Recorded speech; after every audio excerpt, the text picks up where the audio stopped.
is taking a look and running the numbers on all of this.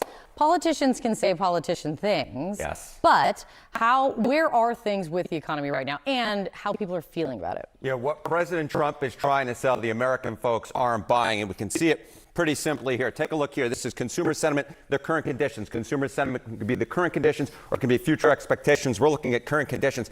And get this, according to the University of Michigan, we are dealing with the worst ever view of current conditions dating all the way back since 1951. This is record-breaking in the way you don't want to be breaking records. And get this, Kate, it is down 30%. Consumer sentiment of current conditions down 30% from January when Donald Trump took office. No bueno.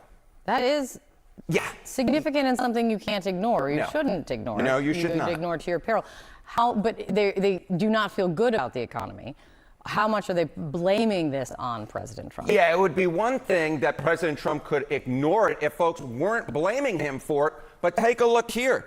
Trump's policies have worsened economic conditions in America. Look at this. We're dealing with a super majority here. We're talking about more than 3 in 5 Americans, 61%, who say that Trump's policies have worsened economic conditions in America. How about worsened your own finances? Again, we're dealing with a majority here. 51% of Americans say that Trump's policies have worsened your own finances. This is double trouble for the President of the United States. When you're dealing with consumer sentiment of current conditions being record-breaking in the wrong ways, being record-breaking for the worst ever since 1951, and you're dealing with a supermajority who say that your policies have worsened economic conditions in America, and you're dealing with a majority who say your policies have worsened the folks' own finances, that is, ay caramba, no good. Yeah, no matter what, you would prefer to not have this. No, you would prefer not to, Kate. What about the slice of the electorate both parties need and is what decides elections? Independence. Yeah, okay. And you know, oftentimes we talk about independence, and sometimes that group of voters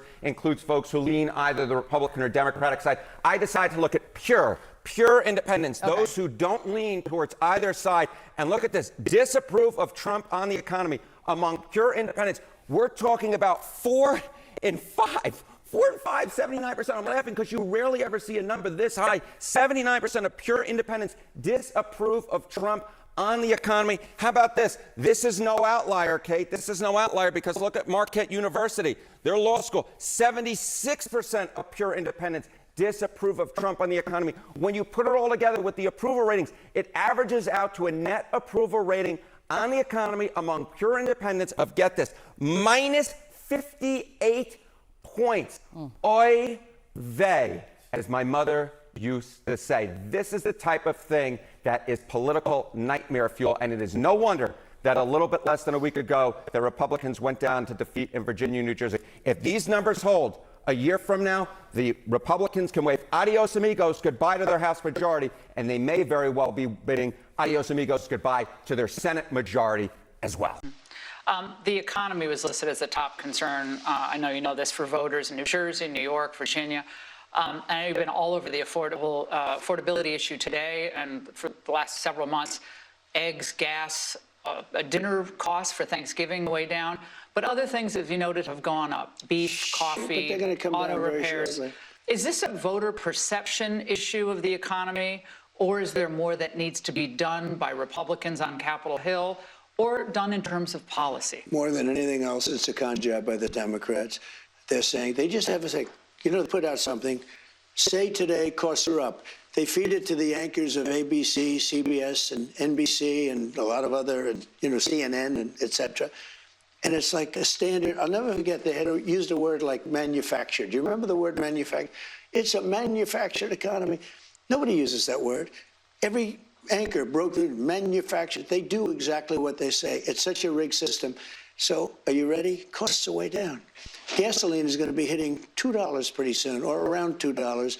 Gasoline is at $2.70 now, and it was at $4.50 under Biden, under Sleepy Joe. When gasoline comes down, when energy comes down, and everybody agrees energy's down, we're drilled, drill baby drill. We're going like wild. We produced more gasoline, oil and gas in the last month than we ever have before, by far. And we're going to also end up filling up the national strategic reserves, which were taken out by Biden in order to try and win an election. Didn't work out too well. So what's the catch? Why do people say I don't feel no difference? You saw the CNN, which they are pro-Democrat. You have a lot of these mainstream media companies. They're basically biased and root for the Democratic Party when they really should just be feeding American people the facts. But we know they're not going to do that because they chase headlines. But what Trump is saying, as you just heard, and he said costs are way down, and I can attest to that because I've seen it at the pump. Gas is at 270. To be exact, where I'm at is 279. So people don't feel a difference because prices are still high. Inflation, especially from the Biden years, left a permanent scar on people's wallets. So once milk goes from $2.49 to $4.99, even if it drops back down to $3.89, your brain is still saying, damn, this is expensive. So even if your real wages are improving, your purchasing power feels weak. So that's why people don't give Trump credit, not because he didn't pass good policy, like I broke down to you, it's going to be the benefit in your income tax when you file taxes this year. But people want the money right now and don't want to wait because you're going to get it back within 2 months. Bro, it's literally November. He just passed the bill in July. He just hit 1 year in his administration. The man did a lot in 1 year that any president has done in history. So I get it. The pain still lingers, but you can't put it all on one man who's just coming in and try to undo everything that has been done for the past 4 years in 1 year. That sounds a bit delusional or crazy. So again, that's the game. If the pain lasts longer than relief, voters forget policy and blame the person. And that's why I'm reminding you how the policy works and why he put it in place with no tax on overtime, no taxes on tips. You got a lot of waiters out there, and no tax on Social Security for seniors. He's putting more money back in your pocket. You gotta get a man. You gotta let it play out. At least get a man 2.5 years. It's only been 1 year, dog. Like you got to be real about this situation. So, because if it was you, you'll be saying the same thing. Oh, well, you can't rush me. Things don't happen overnight, and that's the problem with this generation. They want everything right now, right here. It don't work. The real world don't work like that, and that's just a fact.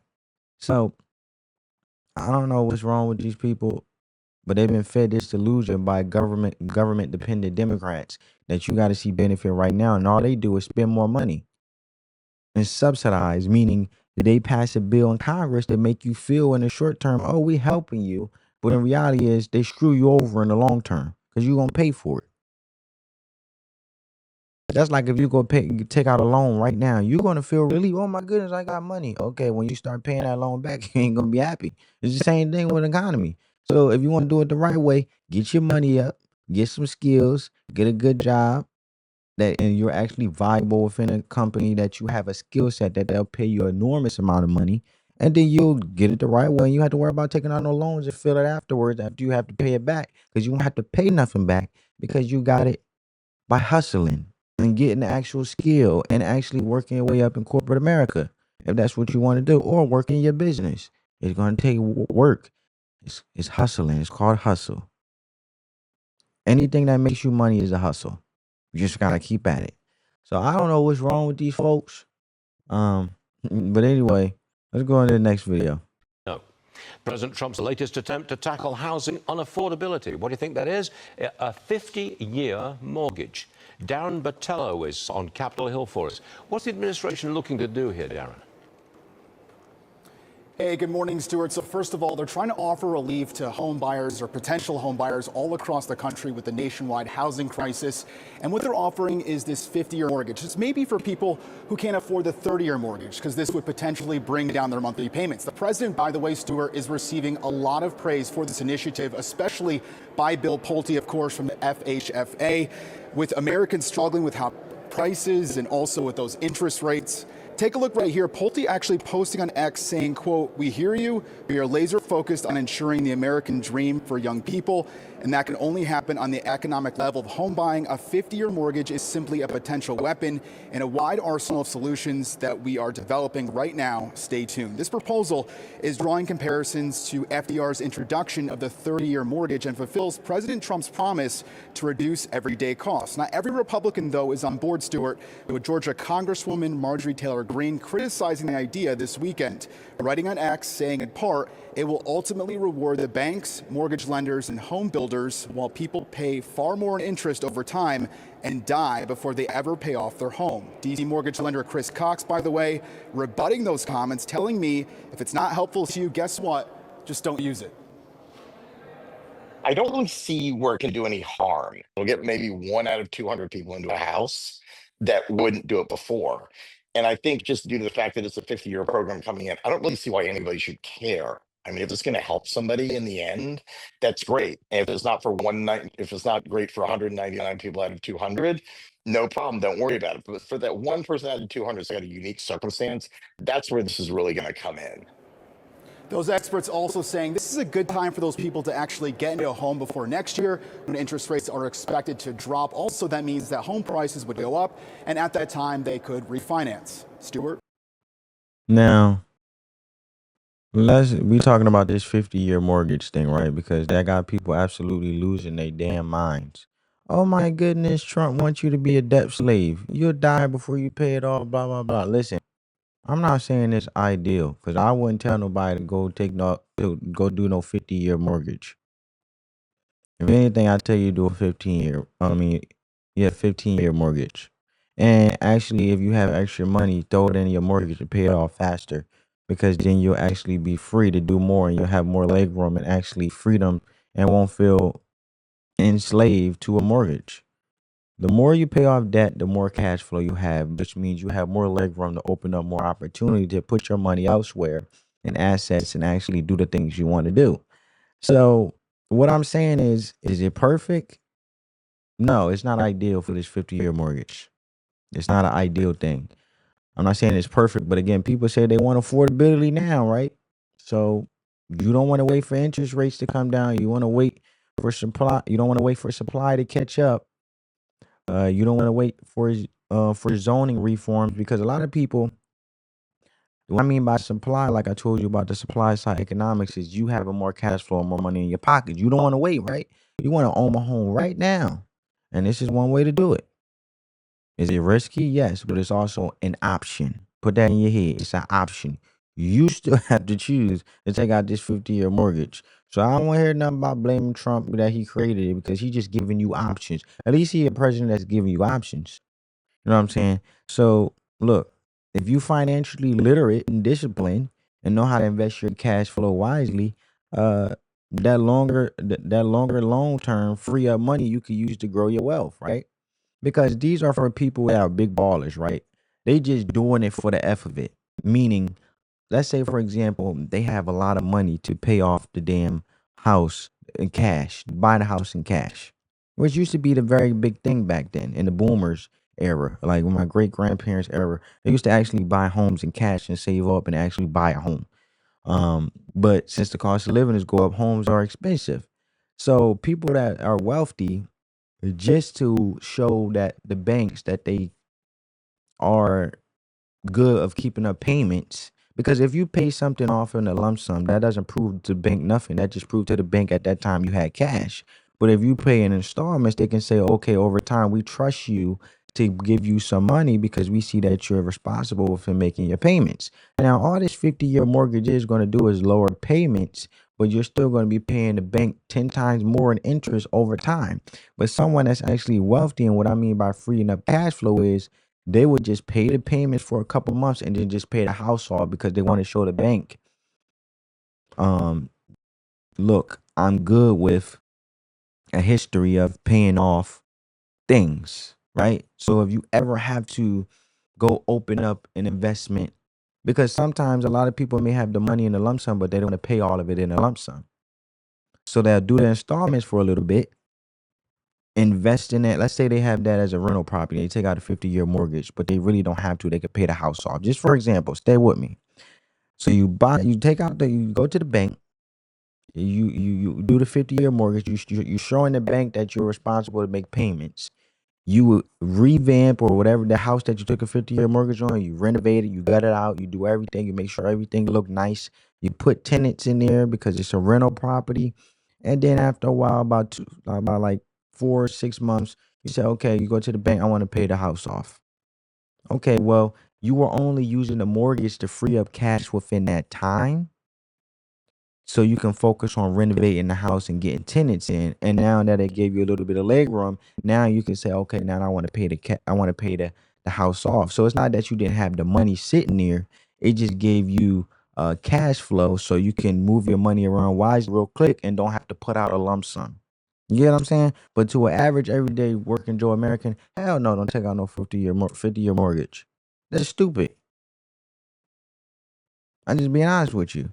And the people crying about it the loudest probably weren't buying a home anytime soon anyway. To be able to get it almost back to normal. And so right now, I think our Council of Economic Advisors estimate of how much harm there is to GDP is it's probably going to cost us 1 to 1.5 percentage points of the fourth quarter. But that doesn't mean we're going to get a negative quarter. I think if we had 2 or 3 more weeks, especially if it ran into Thanksgiving, we probably would have had a negative quarter. And remember, Martha, as you and I have talked about for years, if you get 2 negative quarters in a row, that's the R word. And so it's really great that we've dodged this bullet. All right. Well, that is good news. In terms of the president rolling out this idea, and we've talked about this over the last several months, of whether or not affordability questions could be alleviated to some extent by individual rebates for low and middle income individuals. The president now looks like he's leaning towards a dividend of $2,000 per person that would be paid to everyone.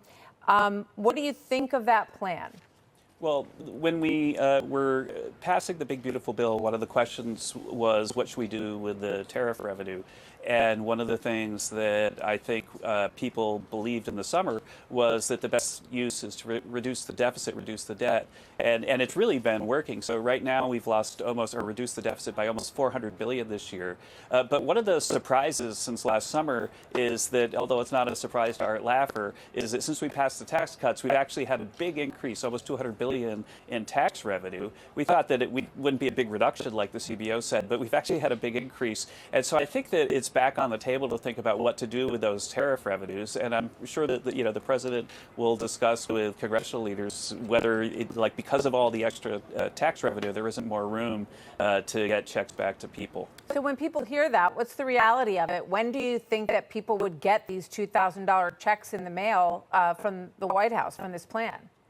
Well, again, it will have to be passed by Congress, but the reality is just this, that because of Biden's inflation, which averaged 5% over 4 years, that people on average lost about $3,400 in purchasing power, and they've gained about $1,200 this year, but there's still room to go. And so we're making up ground fast, but the fact is that people are still down about $2,000 relative to what their purchasing power was when Joe Biden took office. And so we understand that people feel like there's an affordability problem, but we're closing the gap fast. And with these policies and potentially rebate checks, we might close the whole gap really, really fast.